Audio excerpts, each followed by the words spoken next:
kali ini kita bakal bahas soal abstract class. Jadi kalau kalian tahu ada kelas yang public, yang umum, selain public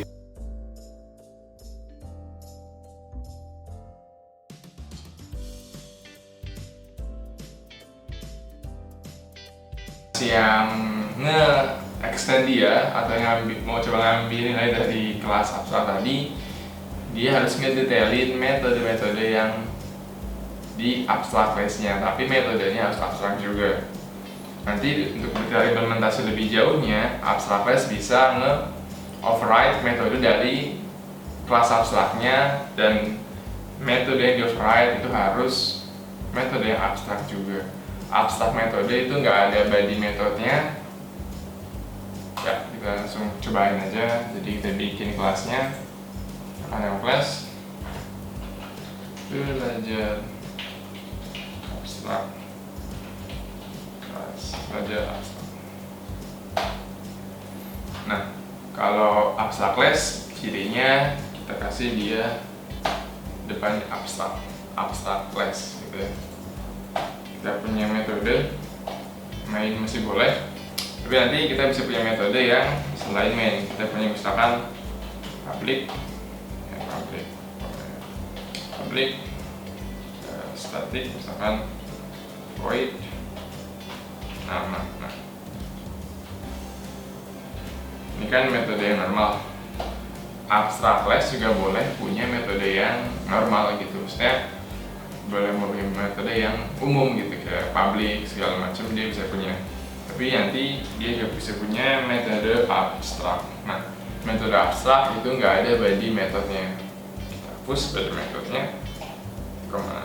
Dia abstrak. Ini, yep. Ini metode abstrak. Kita kasih komentar. Metode abstrak.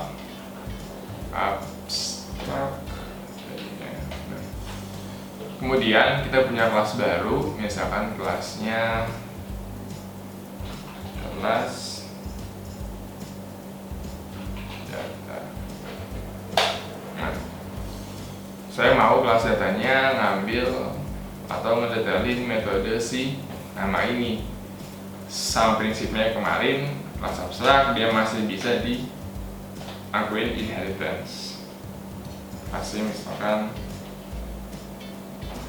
belajar abstrak. Nah, by default, kenapa ada merah-merahnya garis panjang banget ini? Kita harus ngedetailin metode yang abstrak tadi by default. Kalau kita alt enter, kita bakal lihat ada metode yang mau diambil, itu nama ya. Kenapa mainnya nggak ada?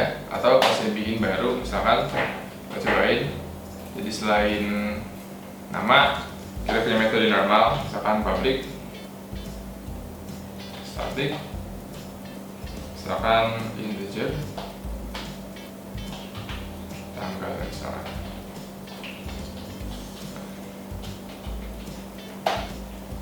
Ya, return. Kasih parameter, misalkan A, returnnya A. Nah, kita punya dua metode abstrak sama metode yang nggak abstrak atau normal. Pas kita mau coba extend kelasnya, nih, extend kelasnya, kita hanya akan lihat. Nah, kita hanya lihat metode yang abstrak aja. Ada override. Nah, pointersnya nanti kita bisa ngedetailin si metodenya. Bebas sesuai kita. Sekarang masukin rumus juga boleh. Misalkan kalau kita mau kasih rumus, misalkan ranahnya 10. Misalkan punya 3 gitu.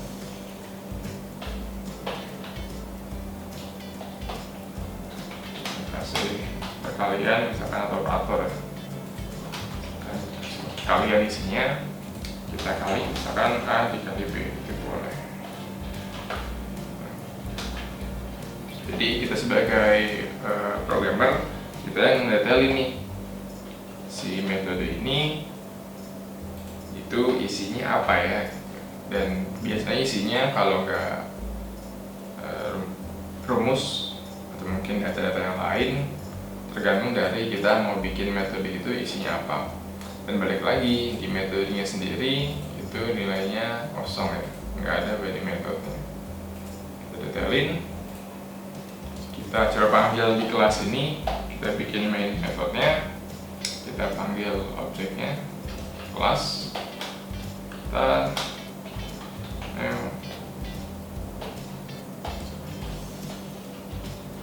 kelas data ya. Kita manggilnya langsung manggil nama ya, jadi objeknya kalau dia void langsung manggil namanya. Kita bakal lihat namanya itu dari sini ya metodenya. Kita print out, kita kasih di sininya string boleh. Baik, kita running. Yap, kita dapetin metode si nama tadi, kita dapetin C-nya ya, karena saya di print out. Yang ini di print out dapat 10 kali 3, 30.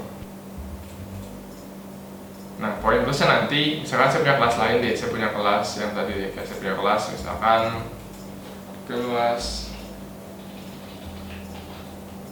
yang berbeda, kan data.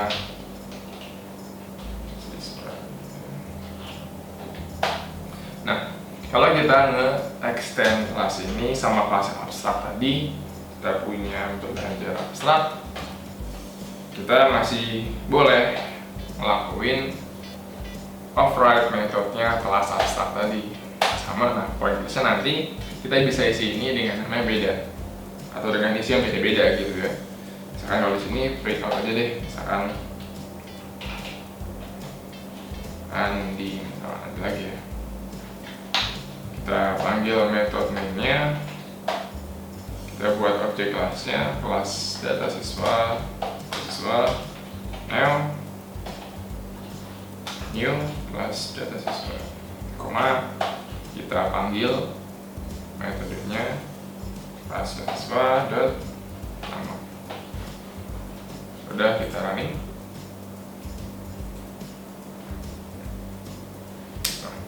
Jadi kalau kita ngelakuin extend dari kelas abstrak, kita bisa ngelakuin implementasi metode-metode di kelas abstraknya dengan syarat metodenya juga harus abstrak.